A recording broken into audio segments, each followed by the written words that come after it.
Tsumma yarji'u kulluhu wa yatrukuhu faridan wahidan. Tapi semua hal yang dicintai oleh manusia itu nggak ada yang mau menemani dia masuk sampai ke kuburannya, itu nggak ada. Semuanya mentok-mentoknya cuma sampai waktu dia sekarang di kasurnya, atau cuma nganterin sampai ini liang kuburnya itu, tapi nggak ada yang mau ikut masuk itu. Tsumma yarji'u kulluhu. Terus habis itu apa? Habis itu balik semuanya pulang. Wa yatrukuhu faridan wahidan, dan ditinggal sendiri. Wala yadkhulu ma'ahu fi qabrihi minhum ahadun. Yang dicintainya itu nggak ada yang mau masuk bareng ke kuburannya.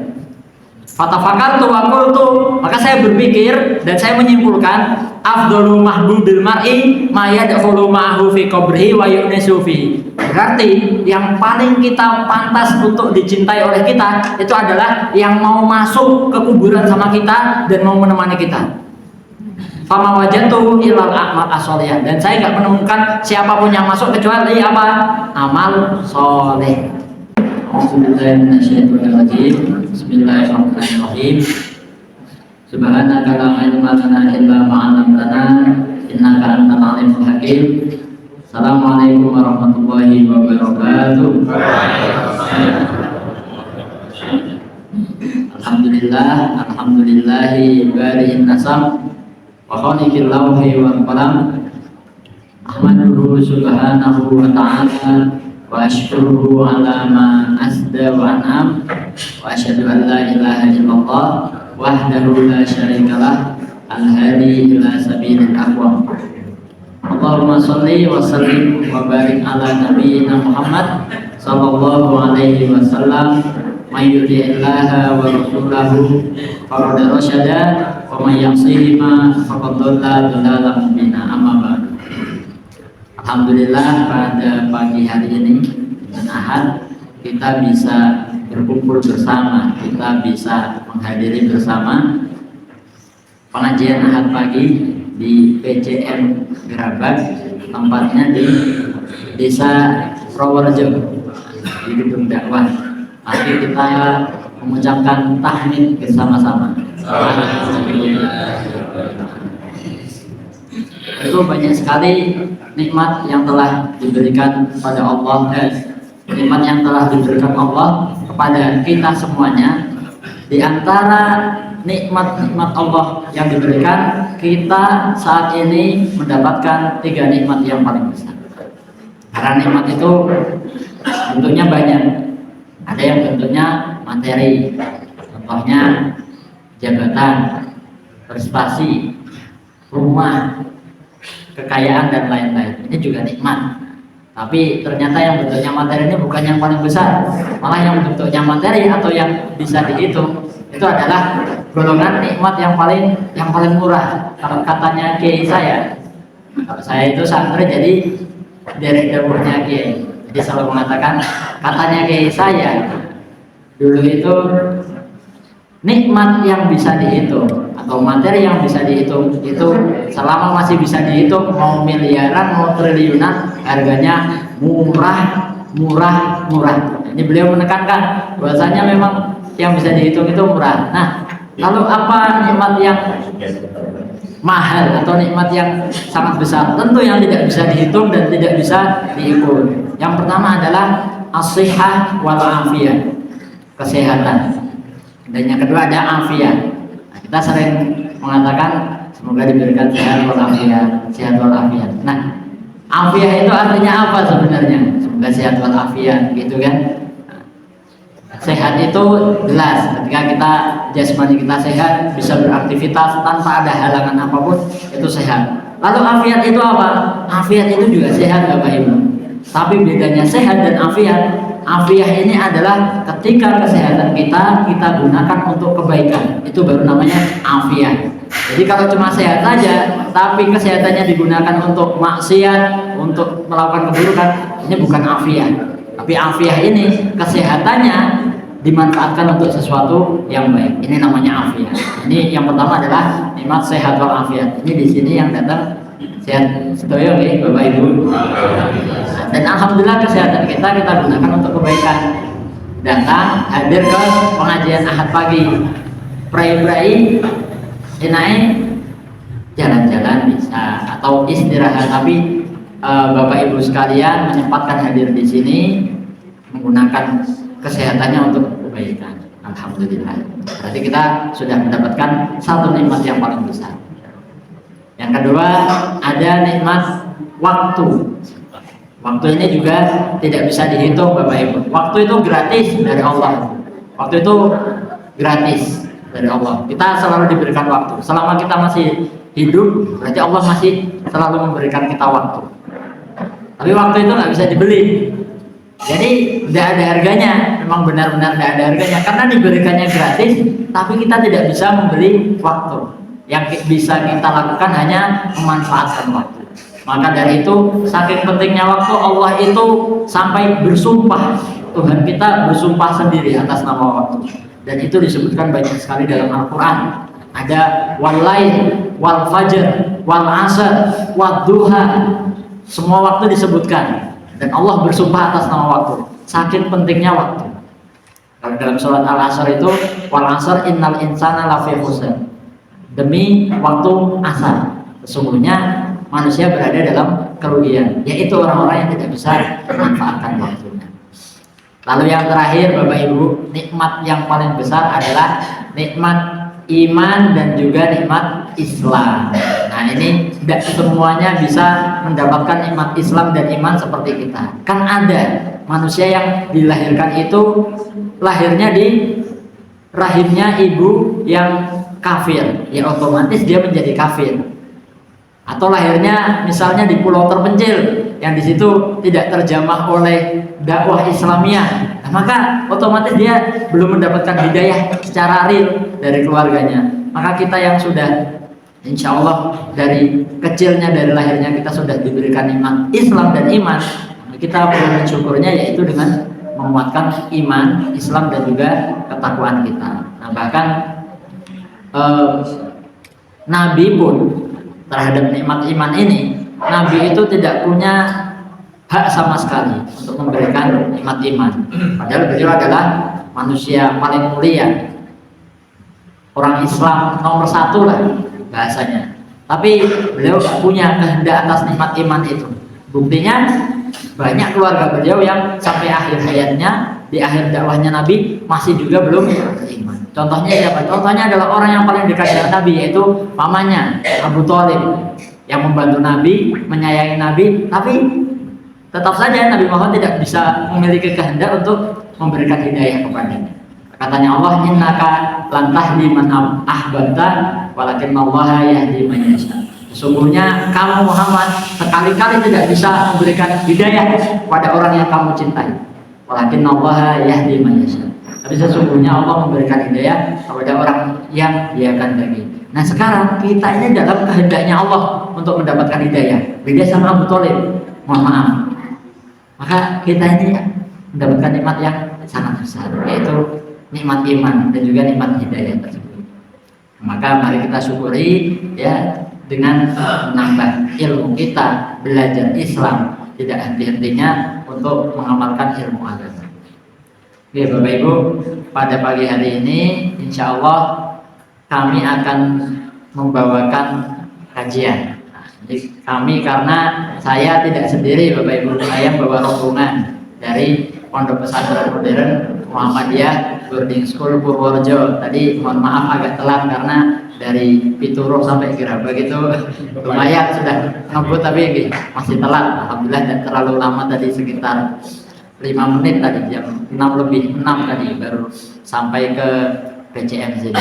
Nah, kami membawa rombongan, ada Ustadz Harun yang bersama kami, ada juga santri yang nanti santri ini juga insya Allah akan ngisi Bapak Ibu nanti. Jadi boleh dilihat nanti kualitas santri kami, kualitas produk didikan MBS Purworejo, nanti Bapak Ibu bisa menilai sendiri. Baik, hari ini insya Allah kita akan belajar bersama, sharing ilmu bersama tentang kajian kitab tasawuf. Kitab ini ada 2 Bapak Ibu, kalau dilihat di gambar itu yang depan ada kitab Abjadiyatut Tasawuf Al-Islami. Ini tentang pengantar tentang ilmu tasawuf. Dan yang di belakangnya ada kitab Ayyuhal Walad. Ini juga sama, ini kitab tasawuf. Yang di depan itu karangannya Zaki Ibrahim. Sedangkan yang di belakang karangannya Hujjatul Islam Imam Ghazali. Ini kitab-kitab ini kami ajarkan juga Bapak Ibu di Pondok Pesantren Muhammadiyah Berdinsun Purworejo, karena kita yakin bahwasanya saat ini Muhammadiyah itu perlu kader-kader yang bisa membaca kitab-kitab klasik, warisan-warisan ulama kita terdahulu. Maka salah kalau misalnya mengatakan ngaji kitab kuning itu NU, di saudara kita Nahdien Muhammadiyah itu nggak ngaji kitab kuning, Muhammadiyah ngajinya kitab HBT. Lah kitab HBT di mana pun di Bapak Ibu sumbernya. Ulama-ulama kita di Tarjih itu kan juga mengambilnya juga dari kitab-kitab klasik. Nah, kitab kuning ini juga sama pentingnya Bapak Ibu. Kalau kita bisa menguasai kader-kader kita Muhammadiyah, bisa menguasai kitab kuning, maka nanti ini bisa menjadi kader-kader unggulan kita. Dan di MBS Purworejo kita sangat sering Bapak Ibu ngaji kitab kuning. Ada sekitar 4 kitab kuning yang kita kaji setiap minggunya. Nanti insya Allah anak-anak MBS setelah lulus mereka targetnya sudah bisa membaca dan memahami kitab kuning sendiri, insya Allah. Nah ini kitabnya adalah kitab tasawuf. Nanti saya akan mengutip sedikit, karena kalau bahas satu kitab pengajian cuma 1 jam itu tentu tidak cukup. Saya akan mengutip sedikit satu poin tentang al-fawaid at-tamaniyah. Jadi al-fawaid at-tamaniyah ini adalah 8 manfaat daripada ilmu yang dipaparkan oleh Imam Ghazali dalam kitabnya.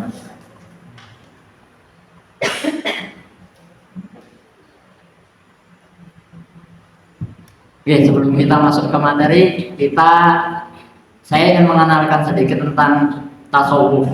Ini tasawuf saya kira mungkin masih terlihat atau terdengar asing di kalangan jamaah Muhammadiyah, karena memang di Muhammadiyah ini kajian tasawuf itu masih sangat jarang. Oke.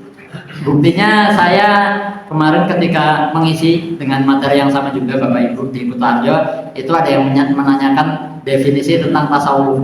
Apakah tasawuf itu masuk ke dalam ranah ilmu fikih? Nah, jelas beda Bapak Ibu yang namanya fikih dan tasawuf, karena definisinya juga beda. Kalau fikih itu kan definisinya al-ilmu bil ahkam asyariyah al-amaliyah al-muktasab min adillatiyah at-tafsiliyah. Ilmu tentang hukum-hukum syar'i yang bentuknya itu adalah pengamalan yang didapatkan dalil-dalilnya dan bukti-buktinya dari bukti-bukti yang terperinci. Ada Quran, ada Sunnah. Nah, sedangkan tasawuf jauh daripada itu Bapak Ibu. Tasawuf itu adalah percabangannya ilmu tauhid. Namun ini bukan ilmu mutlak yang harus dipelajari. Karena konsepnya tasawuf itu begini Bapak Ibu. Kalau orang mau bisa berislam secara kafah, mau benar sholatnya, benar wudhunya, dan ibadah amaliyah yang lain, dia perlu belajar fikih Bapak Ibu. Wajib.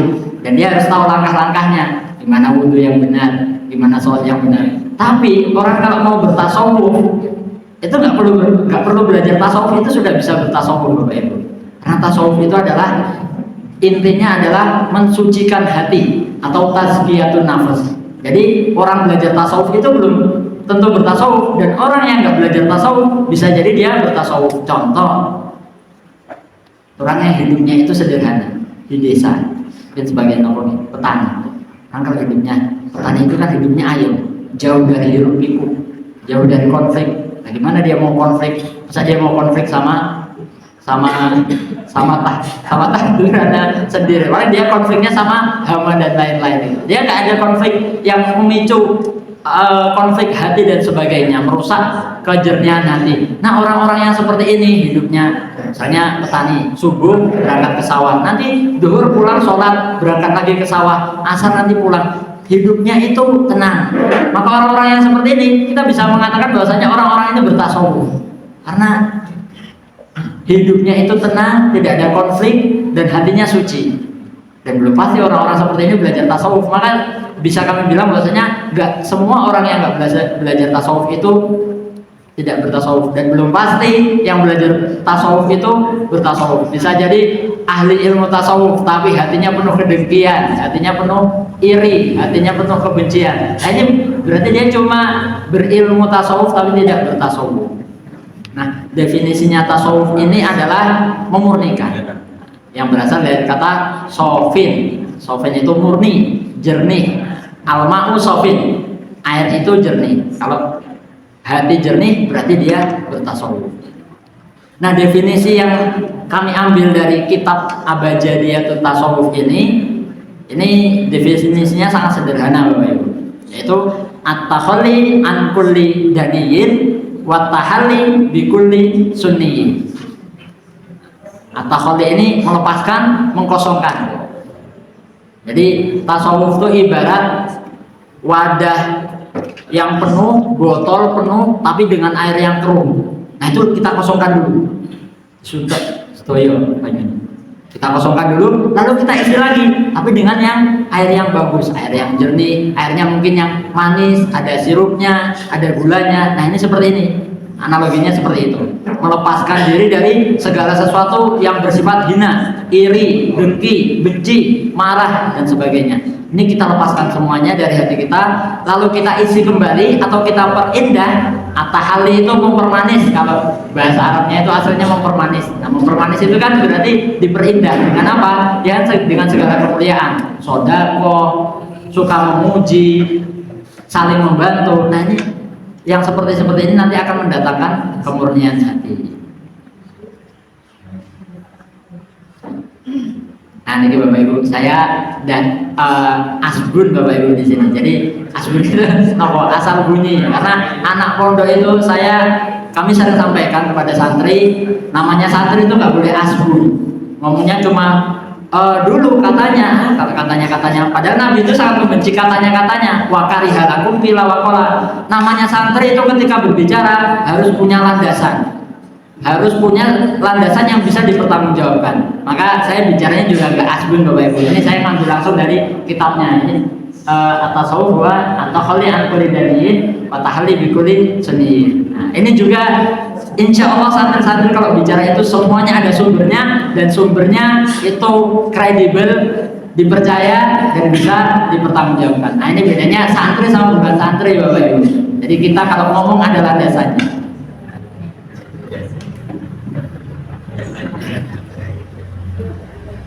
Nah, ujung daripada kita belajar ilmu tasawuf itu adalah kita mengetahui hakikat Tuhan kita, dan kita mengetahui siapa diri kita. Orang kalau hatinya itu penuh dengan kebencian, kedengkian, atau hatinya kotor, itu dia nggak akan bisa mengetahui siapa dirinya. Lah, kita kalau sekarang bertanya-tanya, kita tahu nggak hakikat diri kita itu siapa? Kita ini siapa? Bahkan kita sendiri belum pasti tahu kita ini siapa, hakikat diri kita itu siapa. Maka bertasawuf ini tujuannya nanti adalah mendekatkan diri kita kepada Allah. Orang kalau hatinya sudah bersih, ibarat cermin Bapak Ibu. Cermin itu kalau misalnya dipantulin cahaya, cerminnya bersih, sudah dibersihin, sudah dilap, dipantulin cahaya, dia akan memantul. Nah, seperti ini. Kalau misalnya hatinya bersih, dia diberikan cahaya hidayah oleh Allah, maka dia akan memancarkannya kepada yang lain. Dia dapat hidayahnya, dia akan memancarkan yang lain. Tapi kalau kacanya itu kotor, habis kena tanah, berdebu, diberi cahaya, dia tidak akan memantulkan apa-apa. Nah, seperti ini gambaran ada hati yang bersih. Nah, orang yang hatinya bersih, orang yang hatinya suci, itu ibaratkan tidak ada penutup antara dia dan Allah. Maka tujuannya tasawuf itu adalah taqarrub ila Allah. Nah, tasawuf ini merupakan cabangnya ilmu tauhid. Namun nggak semua orang itu mewajibkan ilmu tasawuf Bapak Ibu. Kalau beberapa ulama salafi itu ada juga yang mengharapkan tasawuf. Nah, karena beberapa orang itu juga salah menggunakan ilmu tasawuf. Ada salah satu ulama yang terkenal namanya Al-Hallaj. Al-Hallaj ini ulama sufi Bapak Ibu. Beliau mengemukakan konsep wihdatul wujud. Wihdatul wujud itu artinya bersatu dengan Tuhan. Saking dekatnya dengan Tuhan sampai-sampai dia bersatu dengan Tuhan. Karena saya ini adalah ciptaannya Allah berarti. zatnya Allah ada dalam diri saya, berarti saya ini juga Tuhan, berarti Tuhan ada dalam diri saya. Nah ini konsep menyatu dengan Tuhan. Makanya ada beberapa ulama yang mengharapkan ilmu tasawuf karena berlebihan al-ghulu fi tasawuf ini juga menimbulkan apa namanya ya, kesyirikan gitu. Jadi dia bukan menyekutukan Allah, dia malah menganggapnya dia bersatu dengan Allah atau menganggap dia ini Tuhan.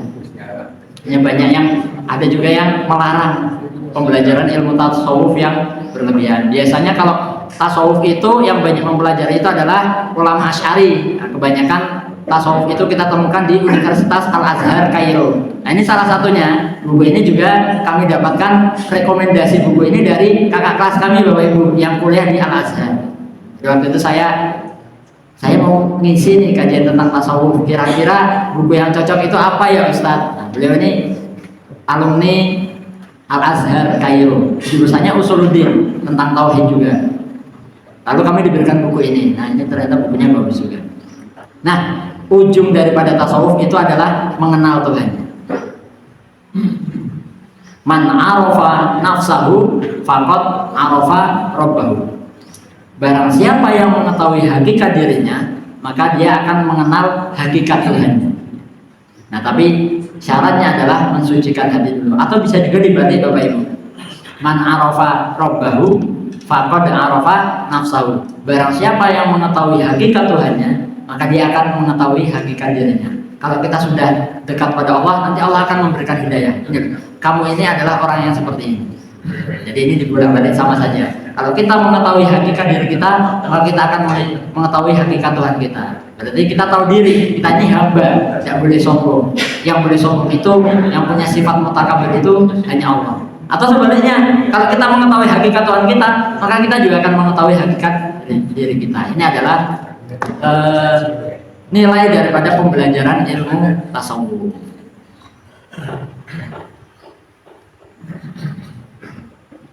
Tadi itu adalah mukadimahnya Bapak Ibu. Kalau sekarang kita baru mau masuk ke intinya, yaitu al-fawaid at-thamaniyah.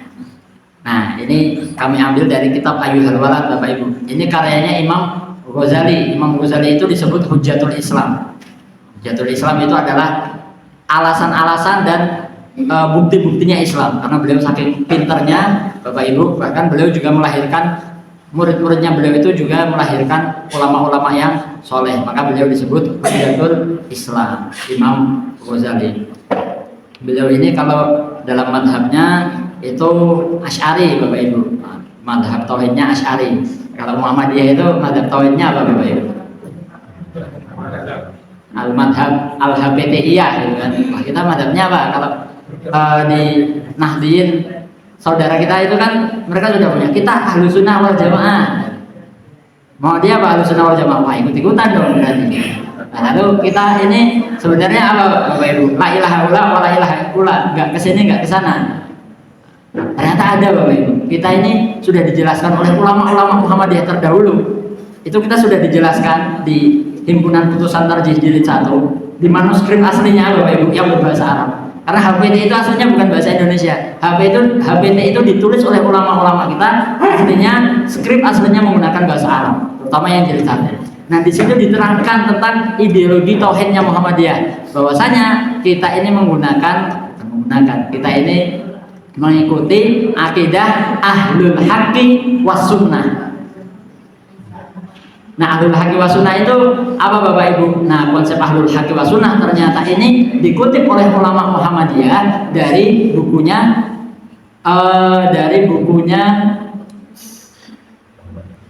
mohon maaf ini saya agak lupa. Dari bukunya orang yang mengemukakan konsep Ahlus Sunnah wal Jamaah. Jadi intinya Ahlus Sunnah wal Jamaah dan Ahlul Haqqi was Sunnah itu adalah sama. Ulamanya yang mengemukakan kalau nggak salah Abu Husain al-Asy'ari. Beliau adalah seorang ulama Asy'ariyah. Berarti kita sama Nahdiyin itu sama nggak Bapak Ibu? Sama. Akidahnya sama, nabinya sama, Tuhannya juga sama. Jadi dalam akidah kita banyak persamaannya. Maka kalau dalam fikih banyak perbedaannya. Wajar Bapak Ibu. Ini kalau mau saya kemukakan lagi, ada 6 sebab kenapa kita itu selalu berbeda dalam fikih. Jadi sangat wajar, malah nggak wajar kalau umat Islam itu fikihnya sama semuanya. Karena kita manusia. Lah satu dengan yang lain, yang Rawarjo sama Pituro saja kalau ditanya pendapatnya itu beda. Apalagi kita dengan yang di negara lain, maka sangat wajar kalau kita itu banyak berbeda pendapat dalam masalah fikih. Nah, tapi kalau tadi dalam masalah tauhid kita sama. Yang di samping itu ahlu sunnah wal jamaah, kita ahlul haqi was sunnah. Yang membedakan Muhammadiyah dengan yang lain itu adalah gerakan pembaharuannya Bapak Ibu. Jadi kita punya gerakan at-tajdid wa tarjih. Nah, yang di yang dicantumkan dalam buku-buku kita putusan tajdid dan tarjih. Nah, dulu sejarahnya Kiai Ahmad Dahlan itu bisa punya ide pembaharuan tentang tajdid dan tarjih itu dari mana Bapak Ibu? Padahal dulu Kiai kita Ahmad Dahlan dan Kiai Hasyim Asy'ari itu satu perguruan, belajar di guru yang sama. Kok bisa ada perbedaan tentang pembaharuan ini? Nah, ternyata bedanya adalah ketika Ahmad Dahlan itu pergi ke Mekah untuk yang kedua kalinya. Sejarahnya itu kan Ahmad Dahlan belajar di Mekah 2 kali. Nah, ketika beliau berangkat untuk kedua kalinya, beliau bertemu dengan gurunya, namanya Rosyid Ridho. Gurunya beliau di Mekah ketika perjalanan yang kedua. Gurunya Rosyid Ridho namanya. Nah, Rosyid Ridho ini punya guru juga, namanya Muhammad Abduh. Muhammad Abduh dan Rosyid Ridho. Jenengan kalau pernah dengar tafsir Al-Manar, nah ini dibikin oleh Muhammad Abduh dan Rosyid Ridho. Nah, kalau ditarik lagi nasab ilmunya, Muhammad Abduh itu bersanad kepada Jamaluddin Al-Afghani, seorang ulama Mesir yang mencetuskan gerakan pembaharuan atau yang disebut tajdid. Nah, dari situlah gerakan tajdid dan tarjih Muhammadiyah itu muncul. Jadi sejarahnya seperti itu Bapak Ibu. Oke, ini malah poin utamanya segera bertele-tele ini. Tentang fawaid samaniyah ini kami kemukakan dalam satu cerita. Kalau di kitab tasawuf itu memang jarang dikemukakan hadis dan ayat Quran di situ, lebih banyak cerita. Jadi memang kitab-kitab tasawuf itu tidak bisa kita jadikan pijakan, terutama dalam hal-hal ibadah amaliyah. Karena yang namanya kisah, hikayah dari ulama-ulama itu kualitasnya itu pasti sangat jauh daripada hadis, apalagi hadis-hadis sahih. Maka tidak bisa jadikan pijakan. Tapi setidaknya Bapak Ibu, cerita-cerita yang ada dalam kitab ilmu tasawuf ini setidaknya bisa kita ambil hikmahnya. Bahwasanya orang-orang yang soleh, orang-orang yang dulu mengamalkan tasawuf itu ada kedekatan dengan Allah itu. Jadi diambil hikmahnya, tapi tidak harus dijadikan pijakan. Ada satu kisah tentang seorang ulama namanya Hatimul Asom. Anak Hatimul Asom. Jadi Hatimul Asom ini adalah seorang ulama dari Balakh, kota Balakh. Kota Balakh itu satu kota atau provinsi di Afghanistan.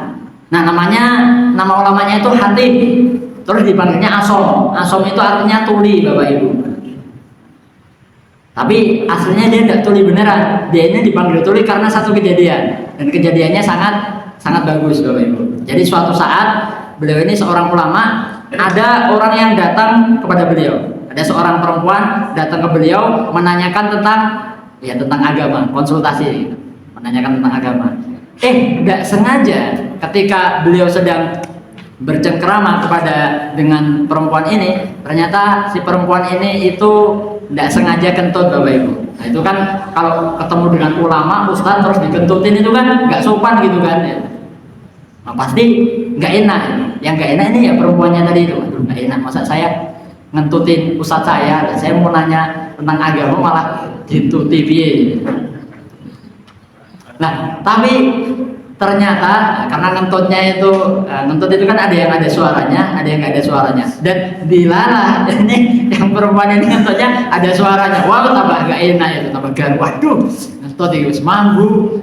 Terus baru gue ya muni bareng, waduh, nggak enak. Tapi ternyata Hatimul Asom ini ternyata ketika perempuan itu tidak enak, ketika mau minta maaf, ternyata Hatimul Asom ini bertanya pada perempuan itu, emang kenapa? Saya kok nggak dengar apa-apa gitu. Nah, beliau ini sengaja berpura-pura bahwasanya beliau itu tuli.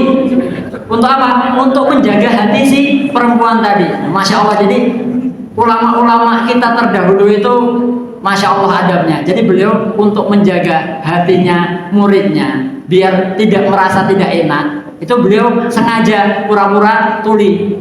Jadi nggak dengar gitu, jadi nggak merasa kalau tadi ada yang ngentut gitu. Akhirnya ketika perempuannya pulang, dia cerita, tadi saya ngentut, tapi dia nggak dengar. Ternyata si Hatim, Ustadz Hatim ini ternyata orang yang tuli. Maka sejak saat itu dipanggil Hatimul Asom, Hatim yang tuli. Tapi tulinya itu tuli karena ilmu, adab dan kemuliaan, bukan karena tuli sebenarnya.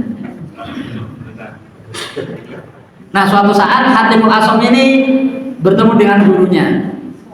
Anna Hatimul Asom kana min ashabi Syaqiq al-Balhi. Nah, tadi beliau ini dari Balkhon ya. Balkhon itu salah satu kota di Afghanistan. Rahmatullahu ta'ala alaihi. Fasa'alahu yauman waqala. Jadi Hatimul Asom ini datang menemui gurunya namanya Syaqiq. Itu gurunya Hatim. Terus gurunya Hatim ini ketika bertemu dengan Hatim bertanya, "Sohabtani mundu talasina sanatan, mahasiluka fiha."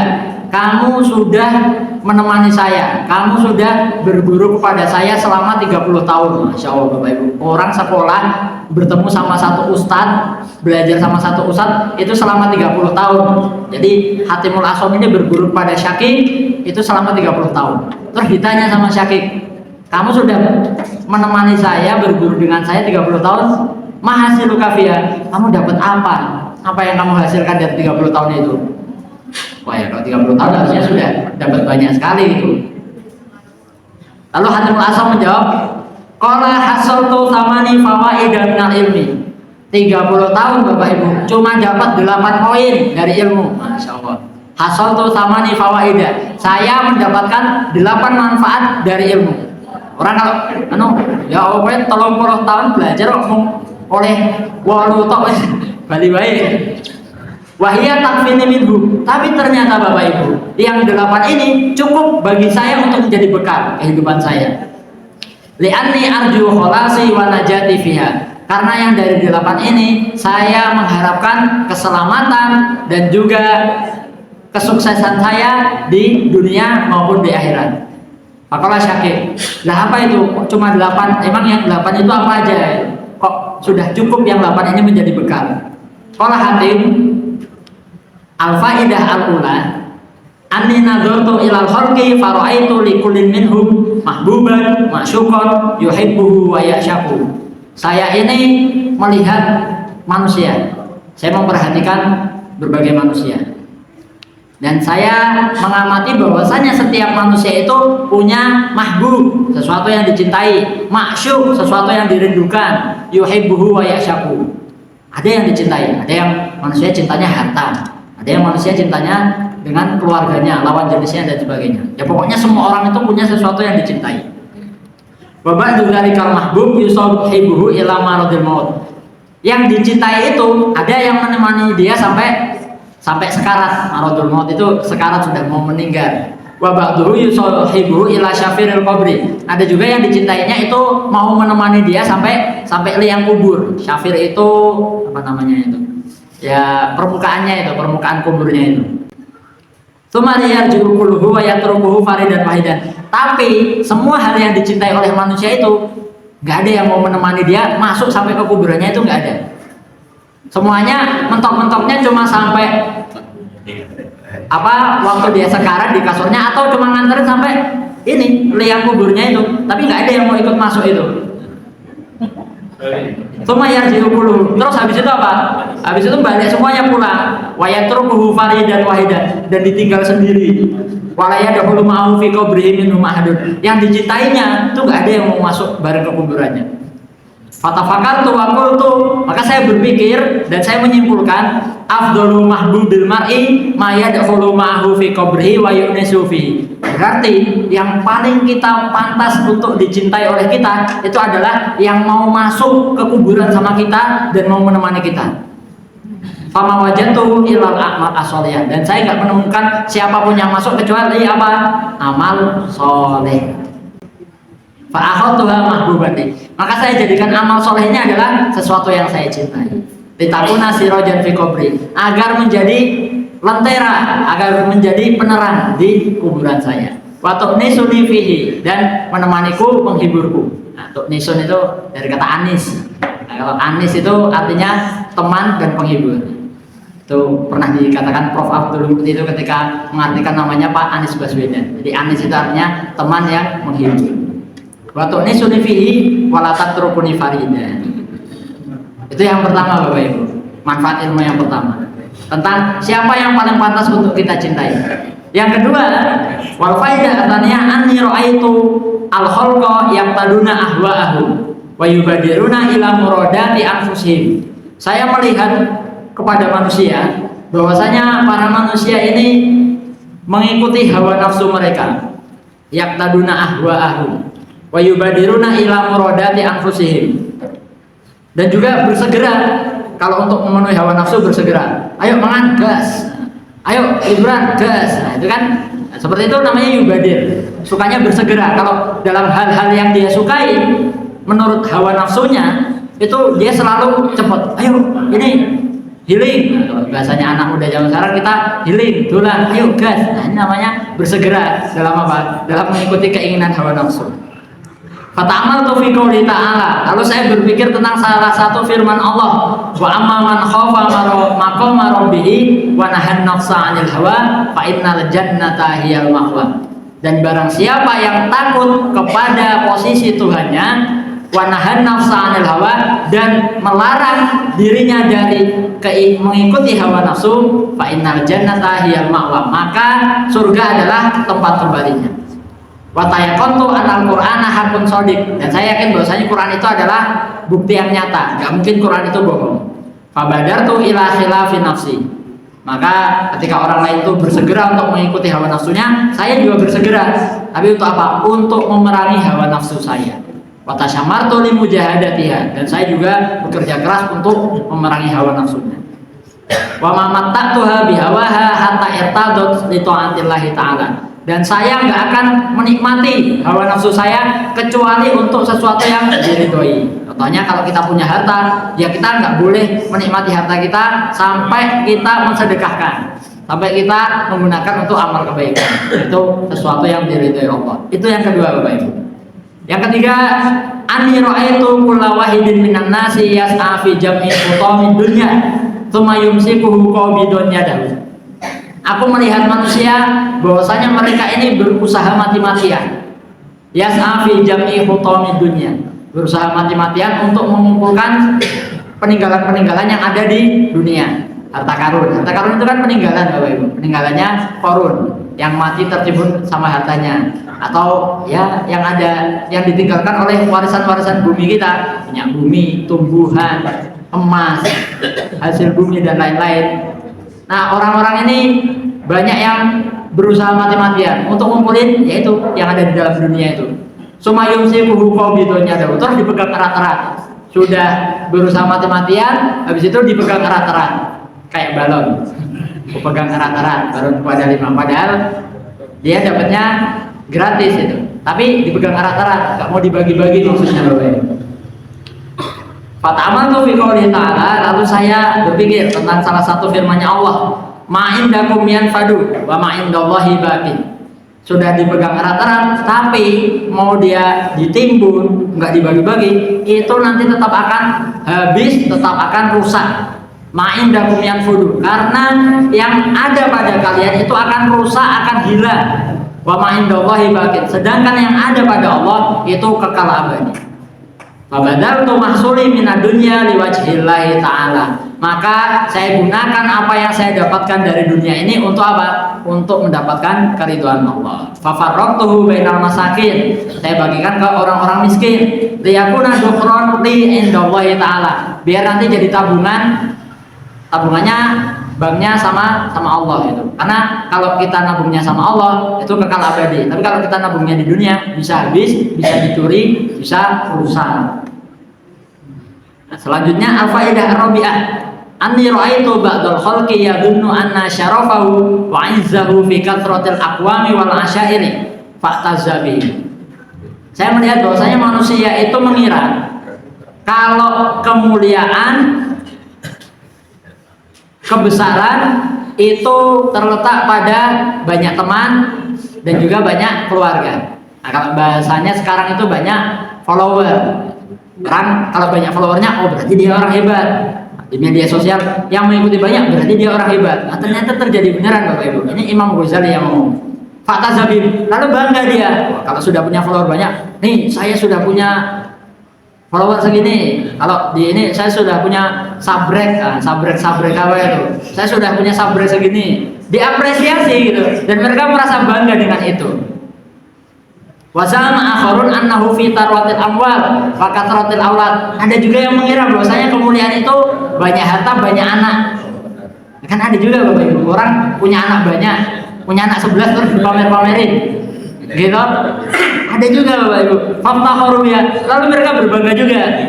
Wa hasiba ba'dhum annal izza wa syarafa fi husbi amwalin nasi wa dzulmihim wa safki dima'ihim. Ini naudzubillah Bapak Ibu. Ada juga yang mengira bahwasanya kemuliaan itu terletak pada mendolimi manusia, bisa merebut harta mereka, bisa merampas harta mereka. Contohnya apa? Yaitu koruptor-koruptor yang nggak punya malu. Dan mereka merasa bangga itu. Gosbi amwalin nas. Mereka ngambil hartanya manusia, mendolimi mereka. Atau ada juga yang menumpahkan darah mereka. Jadi semakin diktator dia semakin bangga, semakin ditakuti dia semakin bangga. Nah, itu kebanggaannya terletak di situ Bapak Ibu. Wa taqattu ta'ifatun annahu fi itlafil mal wa israfi wa tabdiri. Ada juga Bapak Ibu yang bangga karena bisa merusak harta, merusak materi dan memubadirkannya berlebihan. Contohnya apa? Ada kalau zaman sekarang itu orang makan banyak itu, jadi naruh beli jajan banyak terus dimakan, biar apa? Biar kelihatan kaya gitu. Terus makannya banyak itu. Bahasa sekarang namanya mukbang. Nah itu ada yang seperti itu Bapak Ibu. Dan ini sudah dikatakan sama Imam Ghazali. Dan itu terjadi sekarang. Bangga karena dia bisa mentakdir. Ada yang saking kayanya dia punya HP-nya mahal, terus dibanting-banting itu Bapak Ibu. Dan dia merasa bangga karena dia bisa merusak harta yang banyak itu. Dan itu terjadi Bapak Ibu sekarang. Fakta tuh, naudzubillah. Faktar tu at-taqwa, fata'amaltu fi qoulihi ta'ala inna akramakum indallahi atqakum. Tapi saya berpikir tentang firman-Nya Allah bahwasanya yang paling mulia di antara kalian adalah yang paling bertakwa. Maka saya memilih standar kemuliaan saya. Faktar tu at-taqwa. Maka saya milih takwa. Takwa itu bahasa simpelnya Bapak Ibu. Takwa itu manut. Kalau disuruh Allah sholat ya sholat, disuruh zakat ya zakat, nggak boleh maksiat ya nggak boleh maksiat.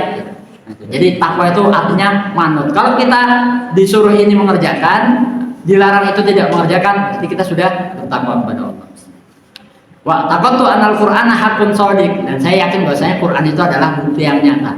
Wa dhannahum wa hisbanuhum kulluha batil wa zaid. Dan anggapan-anggapan mereka tentang tadi itu punya anak banyak, bisa korupsi, bisa itu semuanya adalah batil, salah. Lalu yang kelima Bapak Ibu, ini sudah melebihi waktu, mohon maaf. Al-faidah al-khamisah anni ra'aitu an-nasa yadumu ba'dhum ba'dhan. Aku melihat manusia itu saling mencela satu sama lain. Wa yahtabu ba'dhum ba'dhan, saling menggunjing satu sama lain. Fawajatu dzalika minal hasadi fil mali wal jahi wal ilmi. Dan penyebab dari menggunjing, mencela satu sama lain itu ada al-hasad, kedengkian. Ini penyakit hati paling besar Bapak Ibu. Orang kalau masih punya kedengkian, dia nggak akan bisa bertasawuf, nggak akan bisa mensucikan hatinya. Dengkinya karena apa? Karena harta, sesuatu yang remeh, sesuatu yang murah. Warjah, jah itu kedudukan.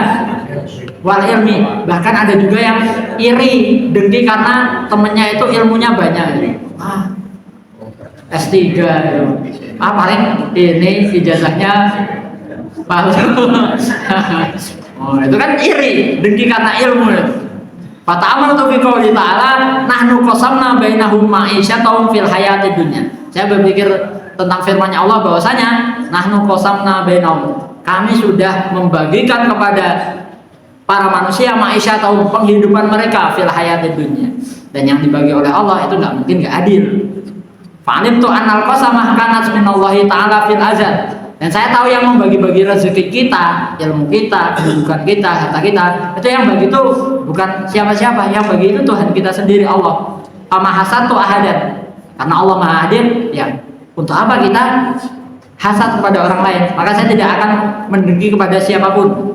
Wa raditu bi qismatillahi ta'ala. Dan saya ridho terhadap apa yang Allah bagikan. Selanjutnya Bapak Ibu, al-faidah as-sadisah yang ke-6. Anni ra'aitun nasa yu'adi ba'duhum ba'dun li gharadin wa sababin. Saya melihat manusia itu saling memusuhi satu sama lain dengan berbagai sebab. Fata'amaltu fi qouli ta'ala inna syaitana lakum aduun fattakhiduhu aduun. Sesungguhnya syaitan itu adalah musuh kamu yang asli. Fattakhiduhu aduan, maka jadikanlah dia musuh. Fa'alim tu annahu la yajuzu adawatu ahadin ghairu syaitan. Maka saya menyimpulkan bahwa kita nggak boleh memusuhi siapapun kecuali syaitan. Kata khatuhu aduan, maka saya jadikan syaitan itu salah satu-satunya musuh saya. Nah, ini sebelum terakhir. Wal faidah asabiyah yang ke-7. Anni ra'aitu kulla ahadin yas'a bi jiddin wa yajtahidu bi mubalaghatin. Aku melihat manusia itu berusaha mati-matian. Wa yajtahidu bi mubalaghah, sampai kadang usahanya itu berlebihan. Lembur sampai sakit. Buat apa? Ditolabil kuti wal ma'ashi, untuk nyari duit. Nyari duit lembur. Habis itu dapat duit sakit. Lah buat apa duitnya? Buat berobat. Nah itu orang susah-susah nyari duit, mati-mati nyari duit, ujung-ujungnya uangnya dipakai buat dia berobat. Gara-gara dia terlalu berlebihan nyari duit. Biha itu ya fi syubhatun wa haram. Dan kadang dia udah berusaha mati-matian, di dalam hartanya itu masih ada syubhatnya, masih ada haramnya lagi. Udah hartanya banyak, masih ada syubhatnya, ada haramnya. Wa yudhilu nafsuhu, dan itu malah menghinakan dirinya sendiri. Wa yunqisu qadrahu, dan mengurangi kadar akan takdirnya. Fata'amaltu fi qouli ta'ala wa ma min dabbatin fil ardi illa 'ala Allahi rizquha. Dan saya berpikir tentang salah satu firman-Nya Allah. Ini bagus banget Bapak Ibu. Wa ma min dabbatin illa 'ala Allahi rizquha. Tidak ada satu hewan melata pun yang tidak dijamin rezekinya oleh Allah. Ini yang disebutkan oleh Allah hewan melata Bapak Ibu, bukan manusia. Hewan melata itu kan nggak punya kaki, nggak punya tangan. Melata itu berarti ya uget-uget gitu kan, cacing, apalagi ular. Nah kita mikirnya orang kalau nggak punya tangan atau makhluk hidup nggak punya tangan, nggak punya kaki, terus gimana dia mau mencari rezekinya gitu? Kalau kita kan punya, kalau kita pasti sudah dijamin Bapak Ibu. Nah, tapi hewan-hewan melata, kalau ular masih gede, ular besar bisa nyaplok. Nah kalau cacing Bapak Ibu, cacing itu bagaimana Allah menjamin rezekinya? Ternyata ada satu kisah Bapak Ibu yang sangat menarik, asbabun nuzul dari ayat ini. Jadi suatu ketika ada semut. Ada semut itu membawa makanan. Ada semut membawa makanan, lalu semut itu masuk ke dalam mulutnya katak. Atau dimakan oleh katak. Dimakan oleh katak, habis itu katak itu masuk ke dalam lautan, menyeberangi lautan. Dan di dalam lautan itu ternyata hidup seekor cacing. Cacing itu kan hidupnya harusnya di darat Bapak Ibu. Tapi Allah menciptakan cacing hidupnya di lautan, di dalam batu, di dasar lautan, di dalam batu. Itu orang kalau mikir udah cacing hidupnya di darat tapi diciptakan di dalam lautan, di dasar, terus ditaruh di dalam batu. Terus gimana dia makannya? Ternyata Allah sudah menjamin rezekinya Bapak Ibu. Bahwasanya semut ini yang membawa makanan lalu masuk ke mulutnya katak, kataknya masuk ke dalam laut itu setiap hari mengantarkan makanannya Bapak Ibu. Dan Allah sudah menjamin rezekinya. Nah, maka kita manusia yang punya kekuatan, punya usaha, punya upaya, punya jasmani yang lebih sempurna daripada hewan-hewan, kita tidak mungkin nggak dijamin rezekinya. Bahkan yang hewan melata diciptakan di dasar laut aja masih dijamin rezekinya oleh Allah.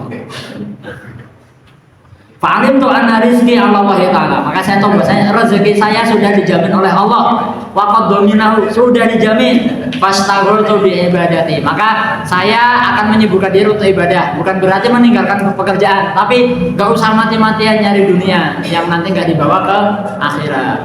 Wa qata'tu tamai amman siwahu. Dan saya juga mengurangi rasa ketamakan saya. Nah, yang terakhir Bapak Ibu, wal faidah asaminah anni ra'aitu kulla wahidin mu'tamidan ala syai'in makhluqin. Aku melihat manusia itu bergantung kepada manusia juga, kan dia makhluk, sesuatu yang diciptakan. Jadi dia bergantungnya sama sesuatu yang diciptakan juga. Ba'duhum ila dinari wa dirham. Ada yang bergantung kepada dinar dan dirham. Ya kan sama-sama makhluk, malah benda mati. Bergantungnya sama emas dan perak, dinar, dirham. Wa ba'duhum ilal mal wal mulki. Ada juga yang bergantung pada harta dan kekuasaan. Wa ba'duhum ilal hirfati wa sinaati. Ada juga yang bergantung pada pekerjaan. Wa ba'duhum ila makhluqin mislihi. Ada juga yang bergantung pada sesama makhluk. Kalau tadi sama benda-benda mati, sama jabatan, nah kalau ini sama makhluk, ya sama-sama manusia bergantungnya. Fata'amaltu fi qouli ta'ala, lalu saya berpikir tentang satu firman-Nya Allah, wa may yatawakkal 'ala Allahi fa huwa hasbuh. Barang siapa yang bertawakal, berserah diri pada Allah, maka cukup Allah menjadi penolong. Fa huwa hasbuh.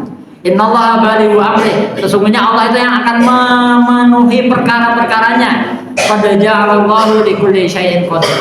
Allah sudah membagikan takdir kepada seluruh manusia.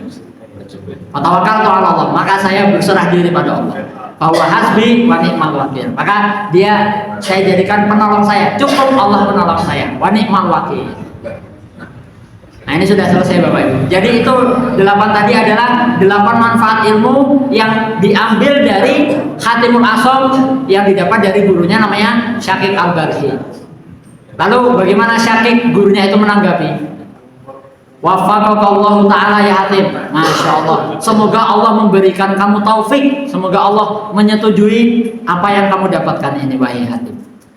Inni nadhartu at-Taurata wal Injila waz Zabura wal Furqana. Jadi Syakik ini gurunya Hatim itu sudah membaca Taurat, Injil, Zabur dan Furqan. Loh, Al-Quran mana Al-Quran? Al-Quran itu adalah Al-Furqan Bapak Ibu. Al-Furqan adalah nama lain daripada Al-Quran. Jadi Syakik ini gurunya Hatim sudah membaca semua kitab suci. Fawajatu al-kutub al-arba'ah taduru ala hadhil fawaid as-samaniyah. Dan hebatnya lagi Bapak Ibu, bahwasanya 4 kitab suci ini itu sudah mencakup 8 poin yang dikemukakan oleh Hatimul Asom. Jadi yang dikatakan oleh Hatimul Asom itu adalah bahasa gampangnya intisari dari 4 kitab suci itu. Masya Allah Bapak Ibu. Jadi 8 singkat, padat, tapi sudah cukup mewakili 4 kitab suci itu. Faman amila biha, dan barang siapa yang mengamalkan 8 itu, kana amilan bihadil kutub al-arba'ah, maka niscaya dia telah mengamalkan ajaran 4 kitab suci itu. Masya Allah. Nah, ini hebatnya ilmu tasawuf Bapak Ibu. Kita jarang menemukan kisah-kisah kayak gini kalau dalam hadis, karena dalam hadis itu yang dikisahkan oleh sahabat itu ya amaliyahnya Rasul, dan itu benar-benar diseleksi. Tapi kalau yang cerita-cerita seperti ini memang Bapak Ibu nggak bisa dijadikan landasan pijakan. Saya juga nggak tahu nih kisahnya ngarang atau enggak, tapi setidaknya kita tahu bahwasanya ulama-ulama kita terdahulu itu kesolehannya luar biasa. Beliau dalam memaknai Al-Quran, menuntut ilmu lama, itu mendapatkan sesuatu yang sangat berharga. Nah, ini kita temukan di dalam kitab tasawuf. Sebenarnya masih banyak Bapak Ibu kisah-kisah lain di kitab Ayyuhal Walad ini. Monggo Bapak Ibu, kalau kerso ngaji kitab Ayyuhal Walad, insya Allah kita ngaji kitab Ayyuhal Walad rutin di MDS Purworejo setiap hari Ahad minggu pertama. Itu kita ngaji kitab Ayyuhal Walad. Sekarang kami sudah sampai halaman berapa? Baik. Halaman 59 kalau nggak salah Bapak Ibu. Nah, nanti masih ada sekitar 40 halaman lagi. Itu insya Allah kita akan ngaji kitab menyelesaikan Ayyuhal Walad. Nanti kita juga akan ngaji kitab yang lain Bapak Ibu, kitab-kitab tasawuf yang lain. Dan masih banyak kisah-kisah menarik yang ada dalam kitab tasawuf. Oke, barangkali cukup Bapak Ibu. Mohon maaf kalau berlebihan waktunya tadi sedikit terlambat. Semoga bermanfaat. Mohon maaf atas segala tutur kata yang kurang sopan gitu. Bulan ini tak diatasi masih membara, masih berapi-api, kadang kalau ngomong agak nggak sopan gitu. Saya mohon maaf. Oke, saya akhiri, semoga bermanfaat. Nasrul minallahi wa fathun qarib. Wabasyiril mu'minin. Assalamualaikum warahmatullahi wabarakatuh. Alhamdulillahirabbil alamin. Demikian kajian pagi hari ini yang telah disampaikan oleh Ustaz Ali Asghar Al-Husain dari Pondok Pesantren Muhammadiyah Public School Purworejo. Untuk selanjutnya sebelum nanti santri dari MUS akan menyampaikan sesuatu, terlebih dahulu dari Jogja yang sudah ada di depan dengan bukunya akan menyampaikan beberapa hal yang penting kepada para jamaah sekalian, yaitu kepada para jamaah diminta untuk bersabar pada beberapa menit untuk mengikuti sosialisasi atau penawaran dari buku dari Jogja. Itu pada video di